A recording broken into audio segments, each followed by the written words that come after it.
That, I am going to turn it over to Alex, and we can get started. Great, thanks so much, and thanks everybody for joining today.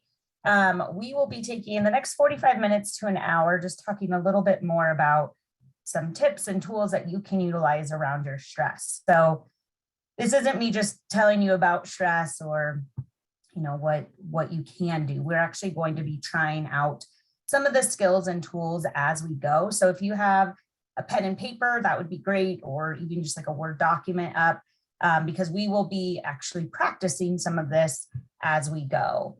And if there are questions, if you need more information, obviously you can use the chat, you can unmute yourself. We're a small enough group. So ask questions as they come. We'll also have time at the end for questions. And then I'll also put my email in the chat at the end, and you can email me if anything else comes up. So we will go ahead and get started. So what I'd like us to do to begin is to have you actually write down 5 things that are causing you stress in your life right now. So a couple things about this. One, be specific. Don't just say family or work or COVID. Like, what about those things are stressful? So very specific. And this is a range. It doesn't have to be just your professional life or your personal. It can be across the board. And then you see this little chart that I have here. If you want to create this next to your stressors, you can. It doesn't matter. I'll guide us through these other pieces as we go. So I'm going to give you just a moment to jot that down. If you have less than 5, great. If you have more than 5, you can write those down.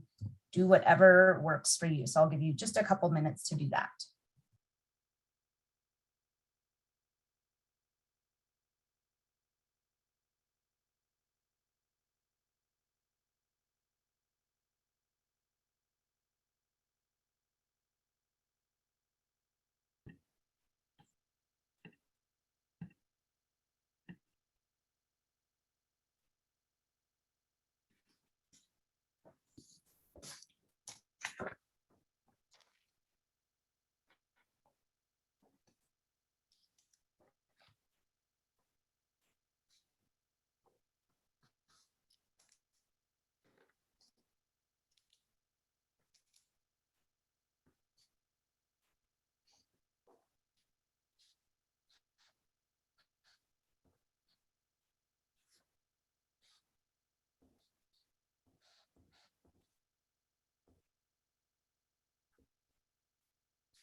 All right. For those of you who maybe joined after I said the silence is for you to write down 5 things that are causing you stress right now. Be specific about what those are, and it can be a range from personal to professional life of what that is. Also, forgot to note, you aren't going to be sharing this, so it is just for you to utilize as we go. And as we kind of are talking about this, if more come up, please feel free to jot them down. But again, we're going to be using these stressors as we talk about how we can better manage them. All right, so one way that we can think about stress is to think about a cup of water. So when we think about a cup of water, we never really think about the weight because it doesn't weigh that much. It's a pretty light object. And if somebody said, can you hold on to this glass of water for, a minute, you would think absolutely nothing of it. If somebody said, can you hold on to this for a couple hours? It'd be a little bit more difficult for us to hold on to. And if somebody said, you have to hold on to this glass of water for the next 24 hours straight without setting it down, it'd be pretty impossible for most of us to do. And yet what we know is that the weight of the water doesn't change, yet the longer that we hold on to it, the heavier it becomes. And that's the exact same way that we can think about stress. The longer that we hold on to it, the heavier it becomes for us. And it really does start to weigh us down. So we have to find ways to set that glass of water down. We have to figure out ways that we can let go of some of this so we're not just dragging it around with us, constantly carrying it. So that's one of the things that we're really going to try to work on today. But with that, we also know that there's a purpose behind stress. There's a reason that we have it. Any thoughts of what the job of stress is, why we even have something like that in our lives? You can write it in the chat or you can unmute yourself.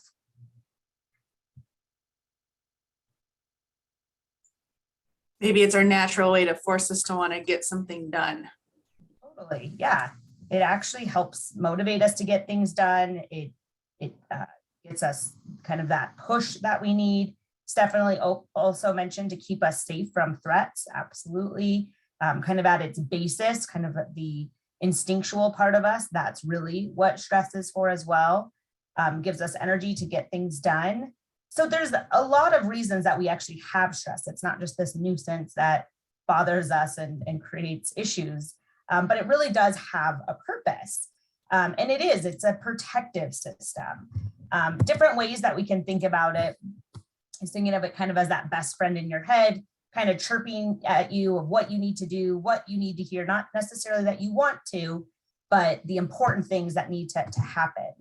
Or that alarm clock ringing in your ear saying, wake up, this is important, pay attention to me, or that flashing red alarm sign. So again, its main goal is to protect you and keep you safe, even though it doesn't always feel that way.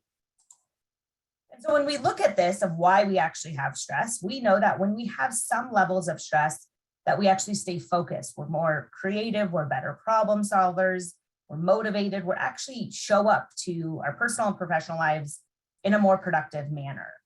But as we all have experienced, we don't stay perfectly in the middle with our stress. We know that it really ranges, and often we feel our stress levels really increase.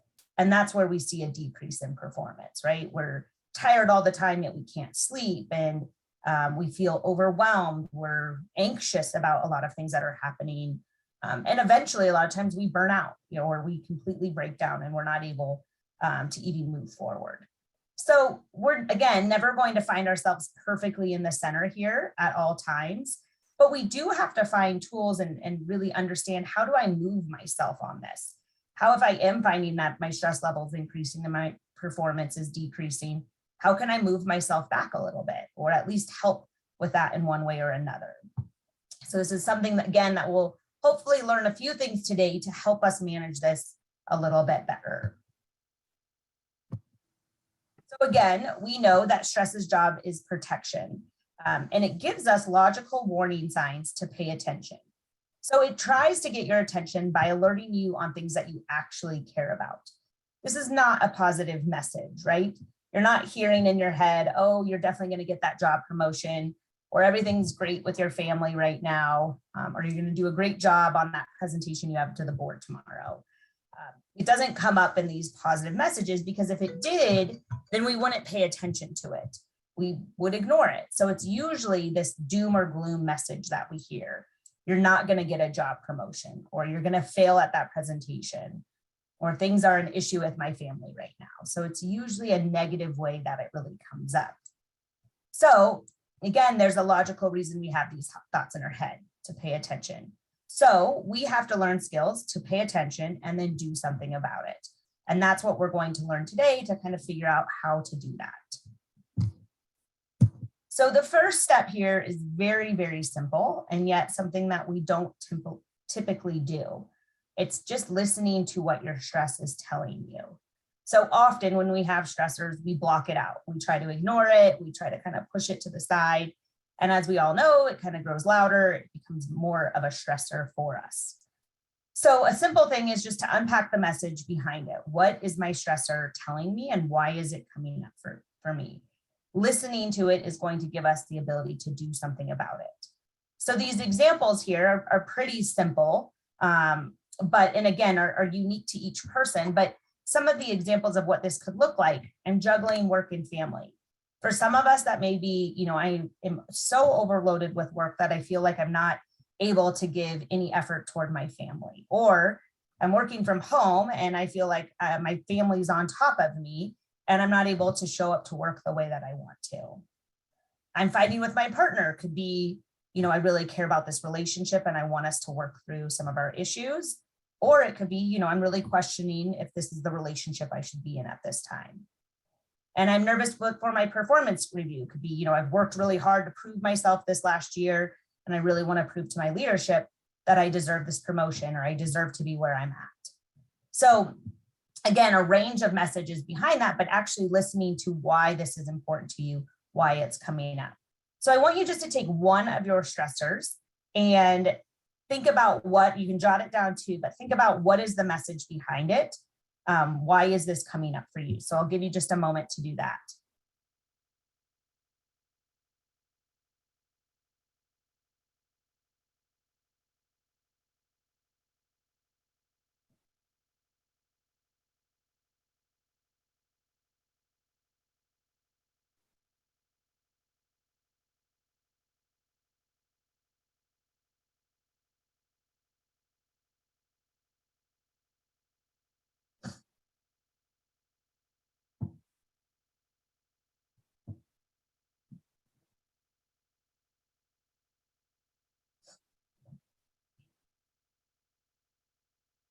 All right, so hopefully, again, it's not a difficult task to do, but not something we usually pause to actually do with our stress.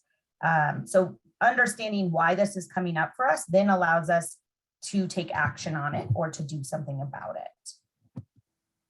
So this next piece is to identify the type of stressor that we have. One thing I want to note is that I know this can oversimplify life and not everything perfectly falls into a bucket that we then just beautifully fix every time. However, this is a way to organize our stress and to then actually try some tools to manage it a little bit better. So for some stressors, this may work really well, others it may not, but it's at least something we can do to try to manage it in one way or another. So typically our stressors can fall into one of these three categories. It could be a fixable stressor, unfixable, or overreaction. So a fixable stressor are stressors that we have control over, that we can do something about. These are things that a lot of times in our job description, those can be stressful, but this is part of what I do. This is part of my job. Even though it's stressful, I have the tools to actually manage this and get this done. So something that we have that control over. Where an unfixable stressor is out of our control and is something we don't have that ability to actually manage very well. When I look at COVID, really most things COVID related fall under unfixable, right? I cannot change a lot of what is happening, except unless it's for myself, but a lot of the things that are happening around me, may impact my work or impact my personal life in ways that's very stressful, but I can't necessarily change that. And then we have our overreactions, and these tend to be things that are way too far in the future or something just out of reach that if I'm carrying that with me right now, I need to give that perspective. It's something that I shouldn't be holding on to so tightly at this time. So when we look at these examples, if we look at this first one, a new policy at work, what would you imagine that one would fall under?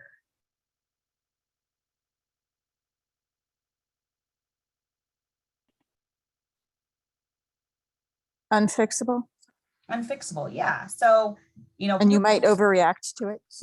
that too as well. You're right. But I was gonna say it could be fixable because maybe you could change what you're doing to accommodate it. But so yeah. I kind of think it's all three.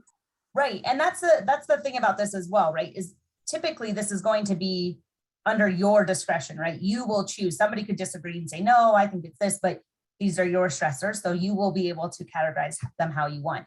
And these are obviously broad, but typically kind of a new policy at work, it could add added stress to what you're doing.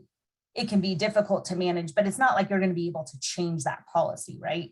Unless, things are a little bit different, but typically we don't have that control. And so that one would kind of fall under that unfixable piece in a broad sense. But again, yes, depending how you look at it, it can be any of those.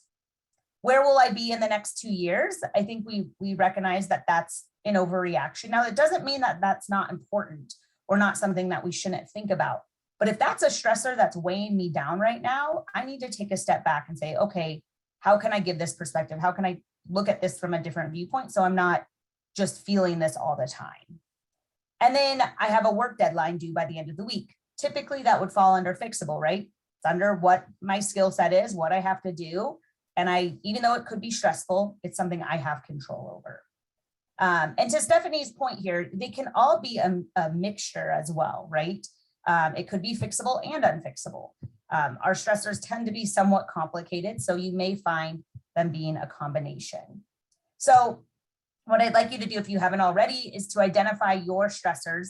Are they fixables, unfixables, overreactions, or a combination? And if you want in the chat, you can write down what you notice they are more of. Are you noticing, oh, I have a lot of fixables, or maybe you have a mixture of them, or whatever it may be, if you want to note that in the chat.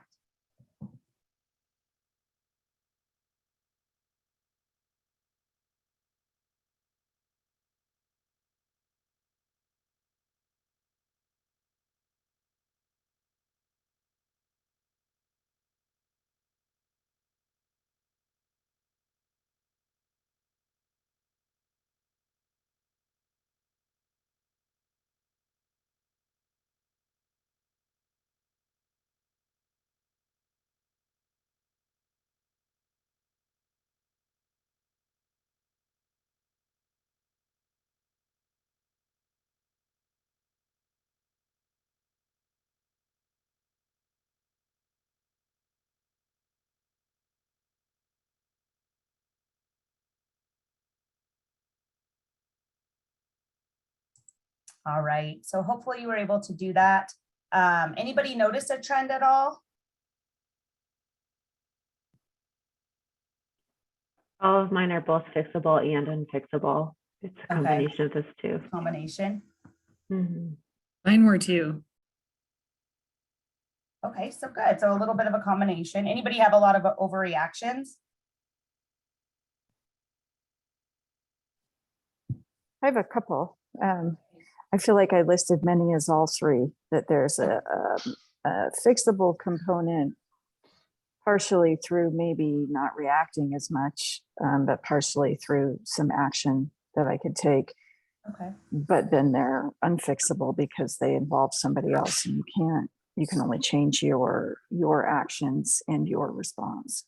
Yeah, absolutely. That's a great point. And I think that comes up a lot, right? Where there's pieces that are in our control and then others that aren't so much. So yeah, it makes it a little bit more complicated, but also gives us the ability to think about, okay, well then what do I do with these different pieces? And sorry, Stephanie, that now you're more stressed with all your fixables. So we're going to learn some tools here to actually manage this a little bit better. So with our fixables, a lot of times we just have to create an action plan and figure out ways to get it off our list. So actually take action on it, do something about it. Our unfixables, we can't change a lot of what's actually happening around that. So we have to figure out, well, how do I actually get support to manage this and maybe release some of the emotion or stress that's coming with it. And then our overreactions, a lot of times you just want to challenge it and say, how can I set this down and maybe pick it up at a later time when it's something more pressing or something that I can actually do something about in that moment. So the first piece here is our fixables. So one thing is just creating an action plan around this. This sounds simple, but again, a lot of times we kind of push off our fixables and then it becomes more of an issue. So few things about this. Sometimes our fixables are an issue because we've never done it before. It's something new to us. We don't really know a starting point. It feels a little overwhelming, so we just kind of ignore it a little bit. So sometimes the best help here is to get help from the outside. I always give the example of when I was trying to find childcare for the first time and how that was extremely overwhelming for me because I had never had to do it before. And I just kept putting it on my calendar, like Friday, find childcare, Tuesday, find childcare. And I just kept pushing it off and off because it was such an overwhelming piece for me. So what I learned is, one, you can't just tackle that in one day and moment, and learn from others of how they got started. Talk to my neighbors about what options they had, or family, and say, you've done this, how did you get started on finding childcare? So sometimes learning other people's processes and what they did can help us learn what first steps we have to take as well.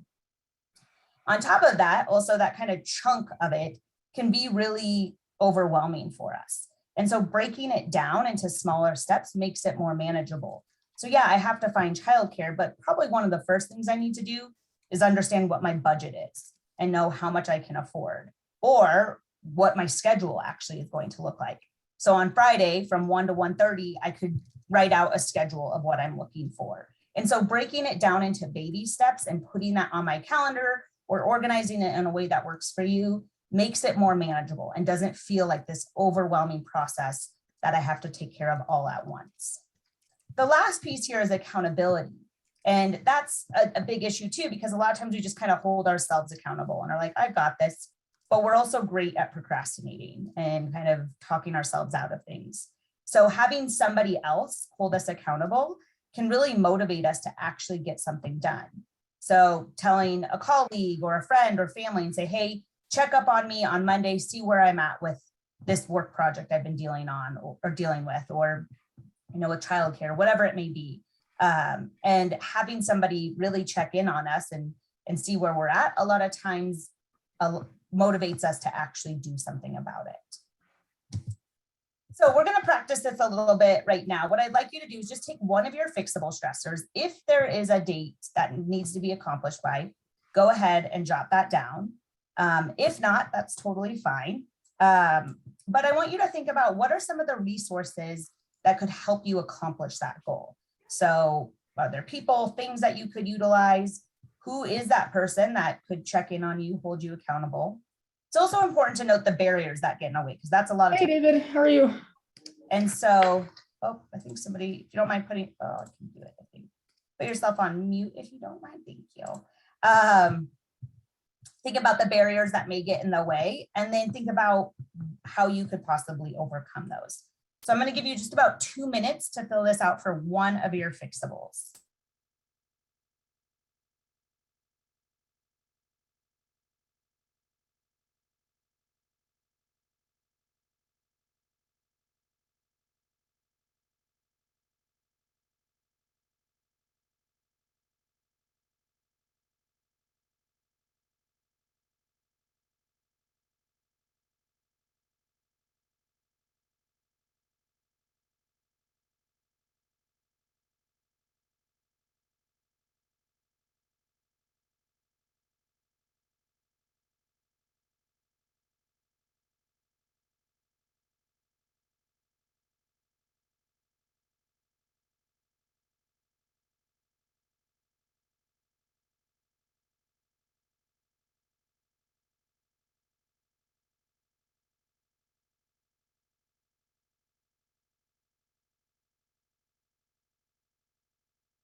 All right. So the other thing just to note about this kind of tool is that, yes, for some of your fixables, this will be really helpful. Others, it may not work as well. So it's just thinking about what pieces work for which fixables and utilizing those where you can. So that's one tool that we can utilize for some of our fixable stressors. When it comes to unfixables, again, this is a little bit more complicated because we can't control it as much. So we do have to find healthy ways to release some of the emotion and stress that comes with what you are dealing with. This is where we talk about self-care a lot. And I know people are overhearing self-care and all the stuff behind it, but I do think it's important to think about, how do you manage stress? Do you just bottle it up? Do you just work harder? Do you have unhealthy habits that are really just contributing more to it? Or do you find yourself, like when you're just completely overwhelmed, recognizing I need to step outside and go on a quick walk, or I need to call somebody, or, I need a moment by myself, whatever it may be. But finding ways that you can somehow take care of yourself in one way or another. It doesn't have to be a full-on spa day, even though we would all love that, but really thinking about little things that help with our stress, and self-care is a big piece of that. But on top of that, we also know that it's important to find support with what we're dealing with. We can't always manage things on our own. So that's where we talk about the support team and advocacy formula. So depending on your stressor, this is going to vary. Sometimes it may be a colleague, sometimes it may be a family member, really is going to range. And when we talk about this advocacy formula, this is really just a way to communicate what we are needing in a simple way, but it's something that we don't usually do. What typically happens is that we assume that people know what we need when we're dealing with something really stressful. We take this assumption and then they don't do it, and we're completely disappointed and we're more stressed out about it anyways. So this is a way that we can really have that communication to let people know what's happening. So a quick example of what this could look like is something like, I'm dealing with my mom being really sick. That could be an unfixable stressor, right? How this is showing up in my life is that by the end of the day, I am just completely wiped. I feel completely foggy and overwhelmed. How you can support me is give me 20 minutes at the end of the workday to be by myself, take the kids outside, do something so that I can be alone and clear my head. That is one example of what that could look like, right? They're not able to fix my mom being sick. They're not able to make everything perfect, but they are able to help me with how this is showing up in my life. So that fogginess then doesn't go over into how I'm dealing with the kids, and then that creates more stress. It gives a little bit of space there. And this is going to be really, really unique depending on what you are dealing with. So I want you to think about, with one of your unfixables, obviously what it is. Then I want you to think about, how does this actually show up for you? What is this looking like? Are you not sleeping? Are you isolating yourself? Are you more irritable? What does that look like? And then think about who that person is and how they could support you. What are the little things that they could do that may make this more manageable? So take a moment and just think about this, or write this down for yourself. And then when you're done in the chat, what I'd like to just hear, you don't have to share what your unfixable is, but I would like to hear how this is showing up in your life. What does that look like?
Right. Anybody want to share how this kind of stressor shows up for them?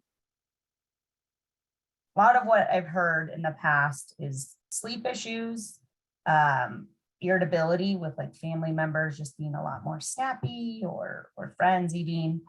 People in the chat wrote, showing up less patient with my children, absolutely. Less tolerant of others in the moment, absolutely. I think, yes, we tend to have a shorter fuse when we have something stressful going on.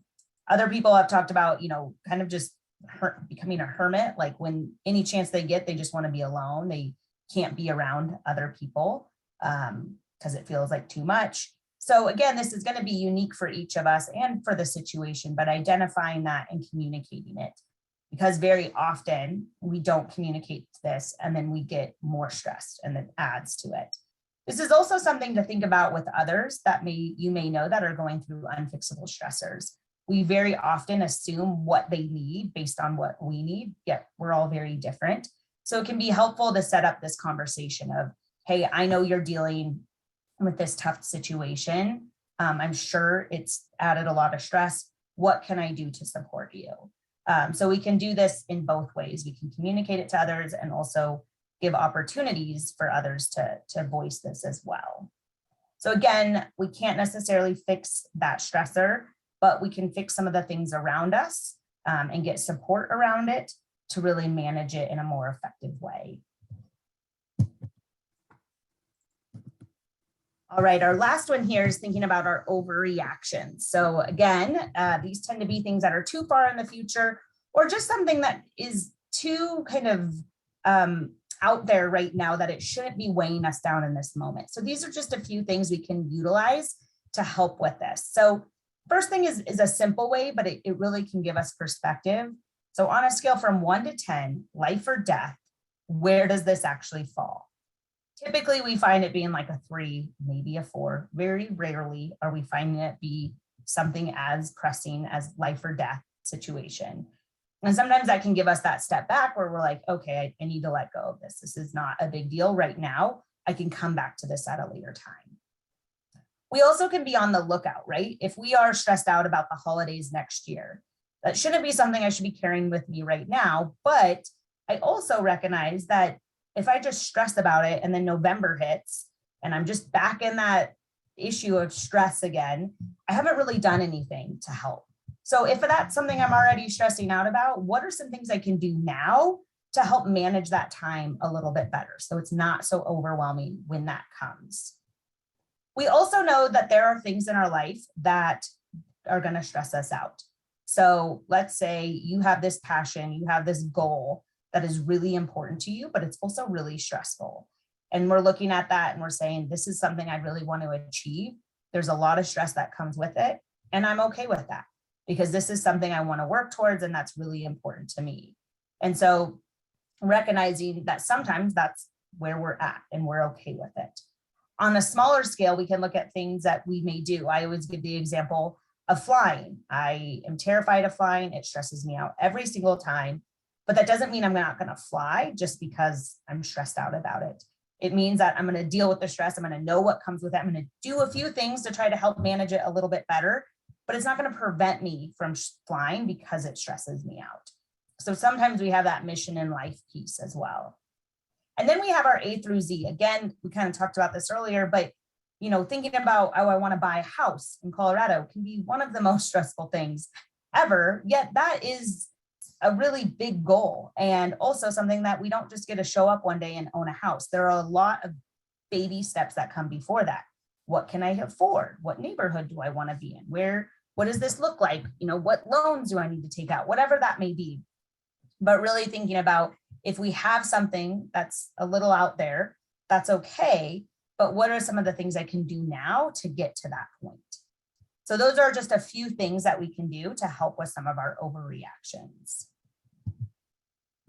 Another really helpful tool is really to order our to-do list. So one of the issues that we always talk about with stress is I don't have enough time. And granted, there are situations that we don't have enough time, that there is just so much on our plate, we are not able to handle it all in a helpful way. But very often it's not necessarily time as our issue, it's our time management is our issue. So what we tend to do when we have stressors is we take care of the things that aren't that big of a deal first, because they usually tend to be a little bit easier. And then we are all of a sudden like, oh my gosh, I have this deadline and I have no time for it. So this can help us prioritize what we need to get done when we need to get it done. So we can take each of our stressors and rate it in priority. So how important is this to you? And deadline, when is this actually due? The higher the priority, the higher the deadline. Those are the things we should be taking care of first and then work our way down. And again, very often we do it in the opposite way. So what I want you to do is for each of your stressors, I want you to rate priority scale from 1 to 10, 10 being a high priority of when it's actually or how important it is to you. And then deadline, 1 to 10, 10 being it's due right now, of where that actually is. So rate each of those for yourself.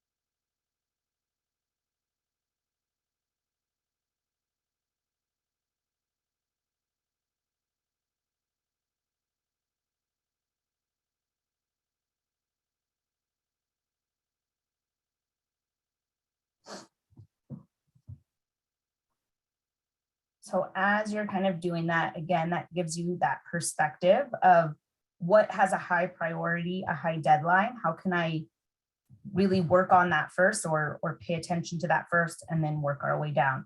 When we look at our stressors in that way, we tend to have a better handle on our time as well. So this can be another step that can be useful in handling or managing your stress. Few other things that we'll just kind of briefly go over to think about: how do we be a little bit more preventative in this? So one is thinking about that self-care piece.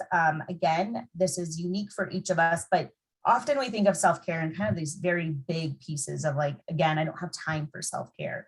We're not talking about you spending hours and hours on this, but there are little things we can do that can have big impact. We also know that research shows that those who actually engage in self-care and prioritize that handle their stressful times more effectively. So it actually has this huge benefit. So yoga and meditation is not for everybody, and I recognize that, but there are little things that we can do that actually have proven outcomes to help.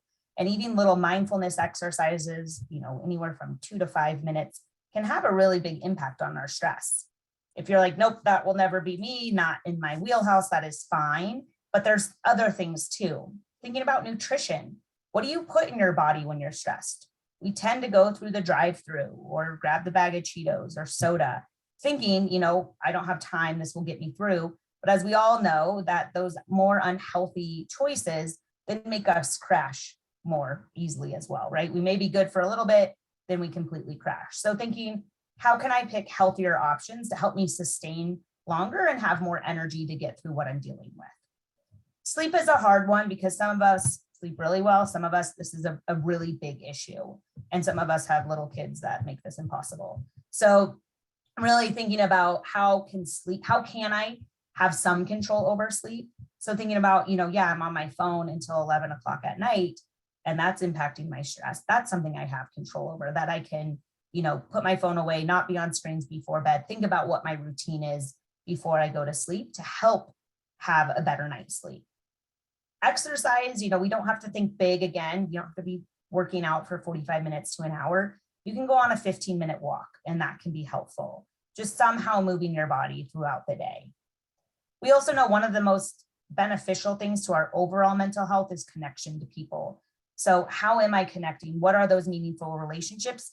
And how am I getting some time to that? Whether it's a phone call or even just an evening playing with your kid or talking to a good friend, that can really have a benefit for our stress. And then these little things, what are things that I love to do? What am I good at doing that I want to do? And also thinking about maybe sometimes I just need to put on a Netflix show or some trashy TV and watch that for a little bit, and that will help me as well. So thinking about these little things that can help, and you probably have some of these already, but if there's one thing that you aren't currently doing that you would like to start doing, I want you to jot that down for yourself. What is that? What could that be? Or what would that look like for you? So take a moment just to think about that and write that down. And if you want to share that in the chat, please feel free to do so.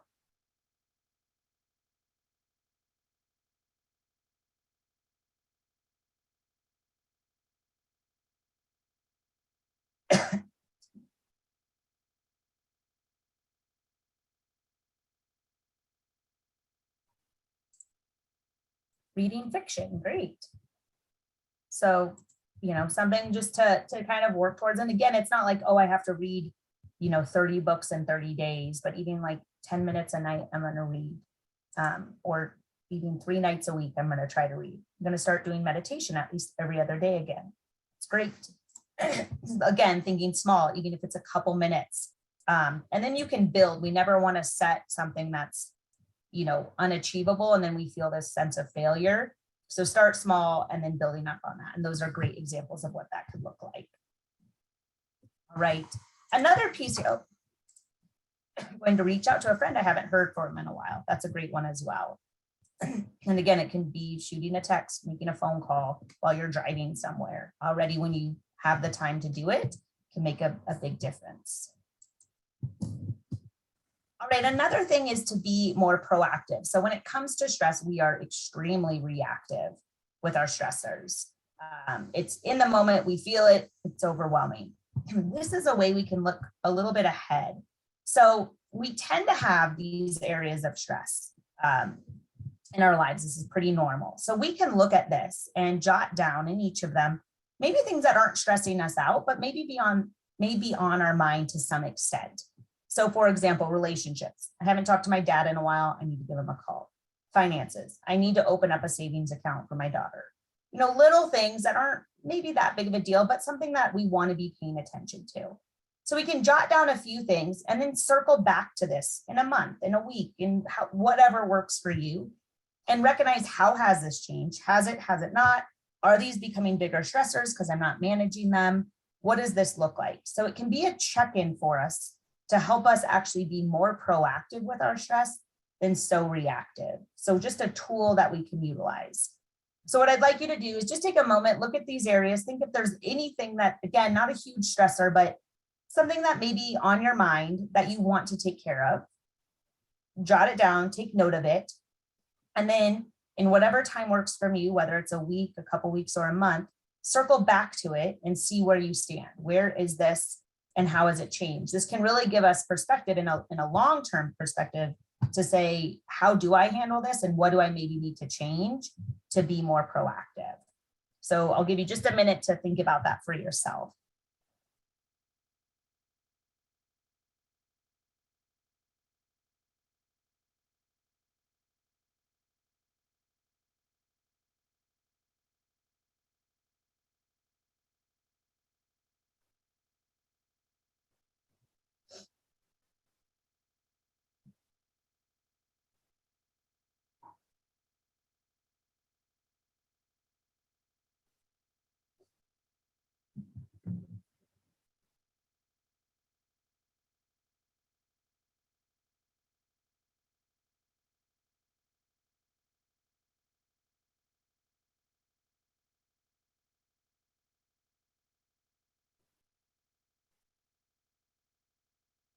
All right, so again, something to identify, how can we be more proactive than reactive with our stressors?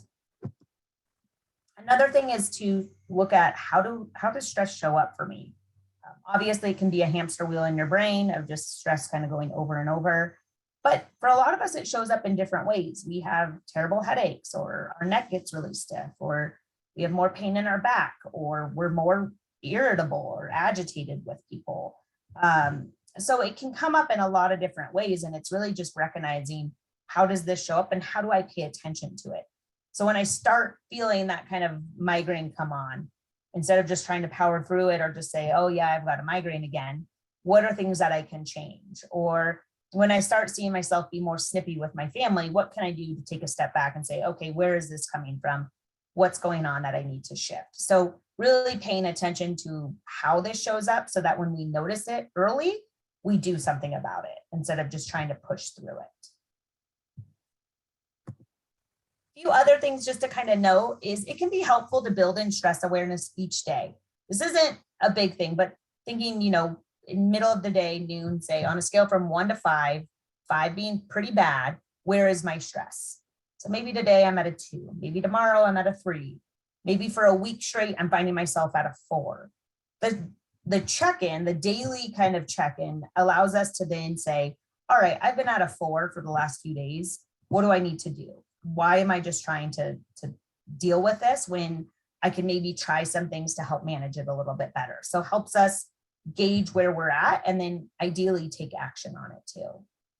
We talked about some of these other ones, but really anticipating those stressful times and taking steps to do something about it. You guys typically know when you have more stressful times of the year, whether it's with work or with kids or family, whatever it may be.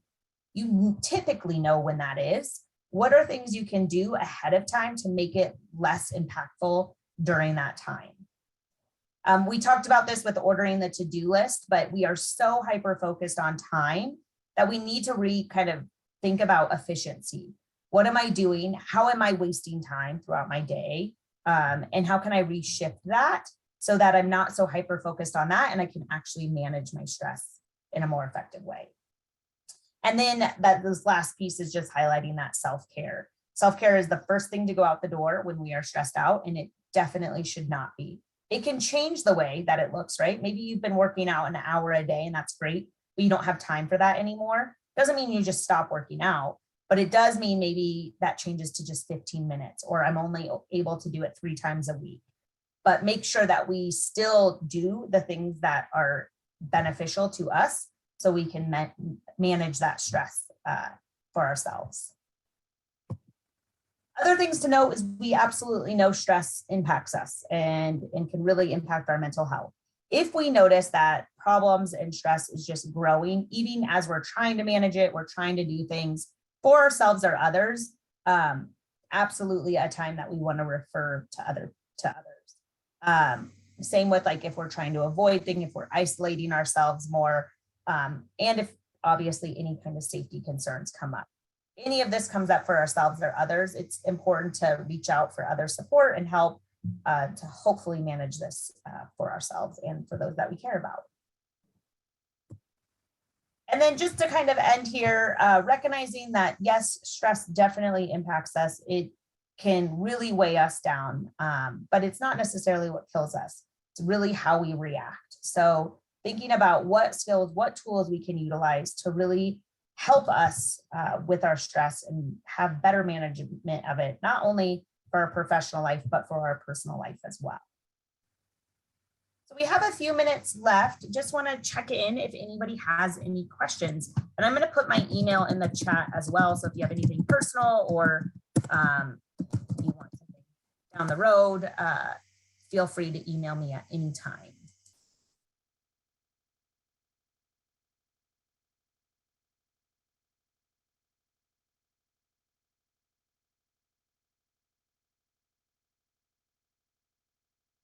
Well, thank you, Alex. I don't know if there are any